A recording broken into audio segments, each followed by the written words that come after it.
During the late 1980s, when I was touring in Europe with the work of Beckett and Pinter, I made a point of getting in touch with Beckett in Paris, and he would invite me to lunch. Well, I mean, I would have lunch.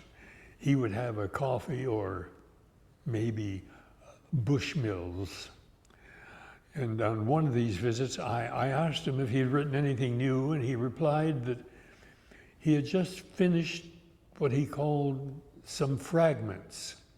I said I'd be interested in seeing them, and he said he would send them along.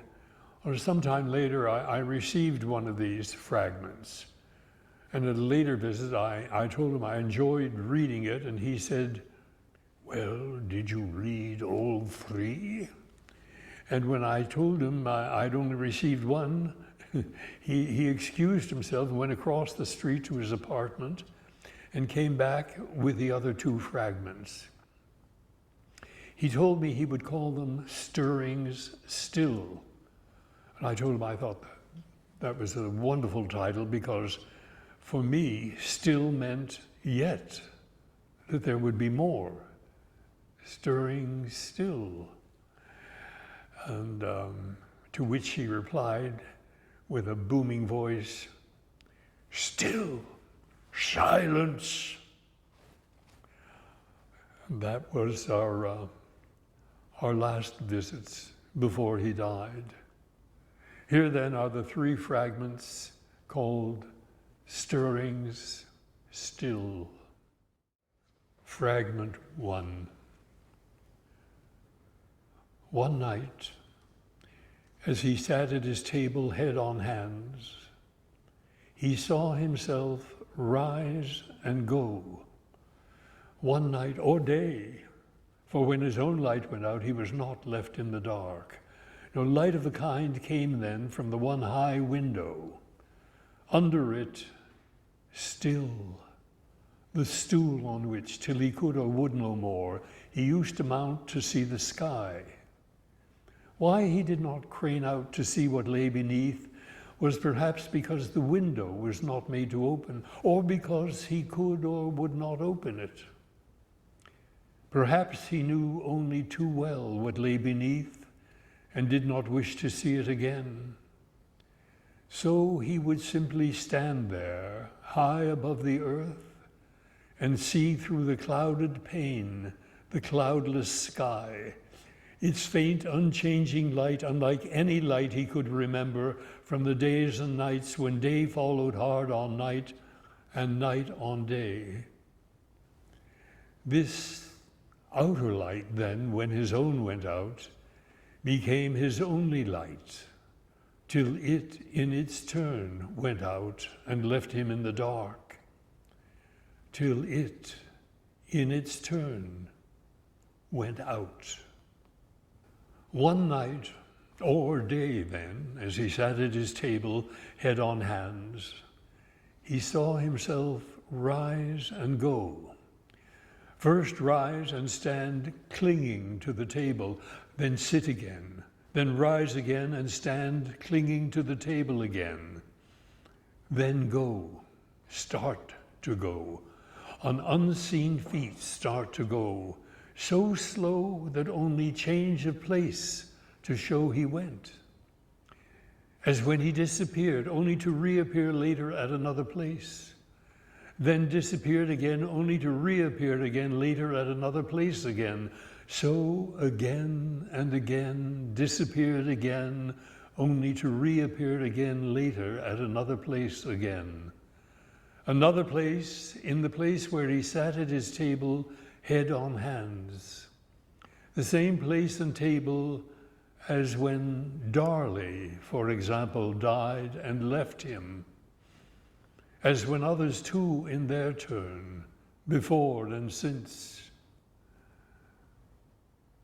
As when others would too, in their turn, and leave him, till he too, in his turn, head on hands, half hoping when he disappeared again that he would not reappear again, and half fearing that he would not, or merely wondering or merely waiting to see if he would or would not leave him or not alone again, waiting for nothing again. Seen always from behind whithersoever he went, same hat and coat as of old when he walked the roads, the back roads. Now as one in a strange place seeking the way out, in the dark, in a strange place blindly in the dark of night or day, seeking the way out, a way out to the roads, the back roads. A clock afar struck the hours and half hours, the same as when among others Darley once died and left him. Strokes now clear as if carried by a wind, now faint on the still air. Cries afar, now faint and clear. Head on hands, half hoping when the hour struck that the half hour would not, and half fearing that it would not. Similarly, when the half hour struck, similarly when the cries a moment ceased, or merely wondering, or merely waiting to hear. There had been a time he would sometimes lift his head enough to see his hands, what of them was to be seen. One laid on the table, and the other on the one, at rest, after all they did. Lift his past head a moment to see his past hands, then lay it back on them to rest it too, after all it did. The same place as when left day after day for the roads, the back roads, returned to night after night, paced from wall to wall in the dark, the then fleeting dark of night.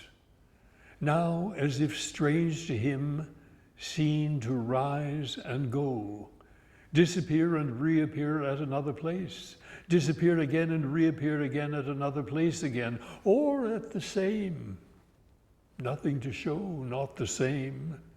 No wall toward which or from, no table back toward which or further from, in the same place as when paced from wall to wall, all places as the same.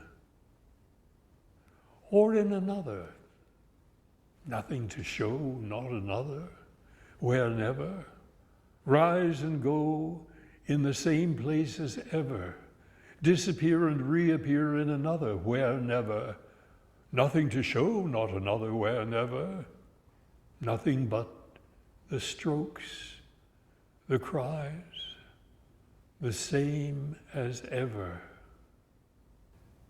Till so many strokes and cries since he was last seen that perhaps he would not be seen again.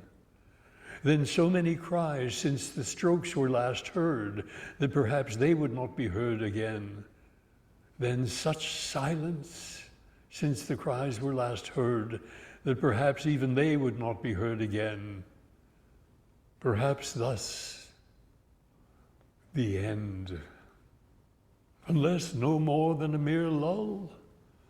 Then all is before, the strokes and cries as before, and he as before, now there, now gone, now there again, now gone again. Then the lull again. Then all is before again.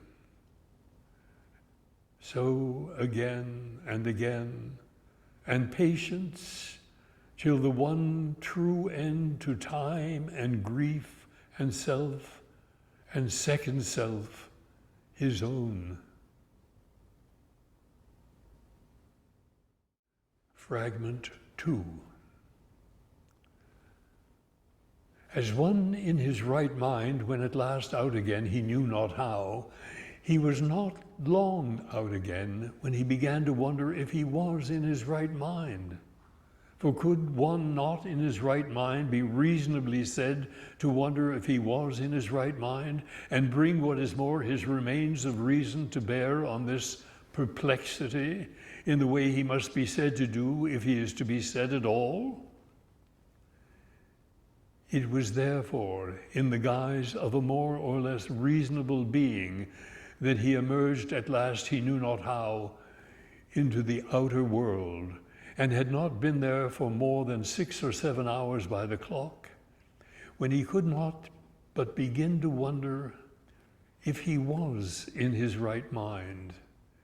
By the same clock whose strokes were those heard times without number in his confinement, as it struck the hours and half-hours, and so, in a sense, at first, a source of reassurance, till finally one of alarm as being no clearer now than when in principle muffled by his 4 walls.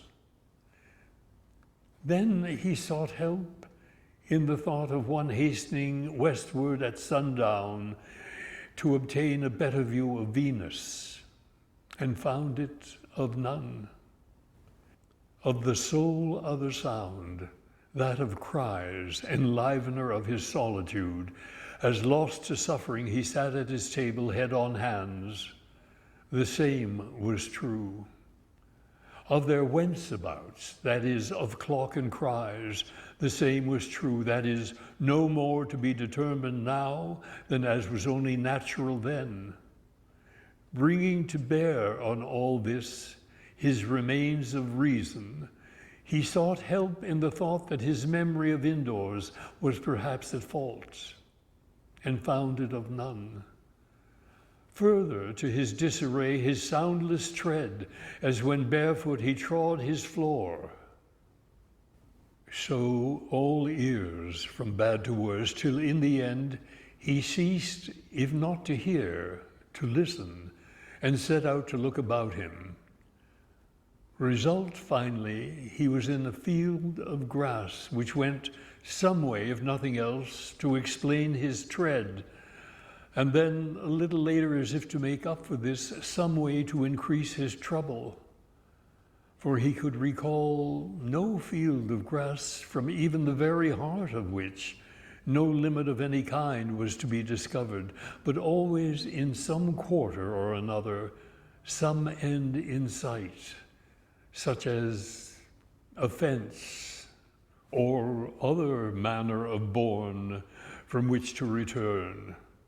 Nor, on his looking more closely to make matters worse, was this the short green grass he seemed to remember, eaten down by flocks and herds, but long and light gray in color, verging here and there on white. Then he sought help in the thought that his memory of outdoors was perhaps at fault, and found it of none. So all eyes from bad to worse, till in the end he ceased, if not to see, to look about him or more closely, and set out to take thought. To this end, for want of a stone on which to sit like Volta and cross his legs, the best he could do was stop dead and stand stock still, which, after a moment of hesitation, he did, and of course sink his head as one deep in meditation, which after another moment of hesitation he did also. But soon, weary of vainly delving in those remains, he moved on through the long hoar grass, resigned to not knowing where he was, or how he got there, or where he was going, or how to get back to whence he knew not how he came. So on, unknowing, and no end in sight, unknowing, and what is more, no wish to know, or indeed any wish of any kind, nor therefore any sorrow, save that he would have wished the strokes to cease and the cries for good, and was sorry that they did not. The strokes, now faint, now clear as if carried by the wind, but not a breath, and the cries, now faint, now clear. Fragment 3. So on, till stayed, when to his ears from deep within, oh, how, and here a word he could not catch, it were to end, where never till then. Rest then before again from not long to so long, that perhaps never again, and then again faint from deep within, oh, how. And hear that missing word again, it were to end, where never till then. In any case, whatever it might be, to end and so on, was he not already, as he stood there, all bowed down, and to his ears faint from deep within, again and again, oh, how, something, and so on? Was he not, so far as he could see, already there, where never till then? For how could even such a one as he, having once found himself in such a place, not shudder to find himself in it again, which he had not done, nor having shuddered seek help in vain in the thought so called, that having somehow got out of it then, he could somehow get out of it again, which he had not done either.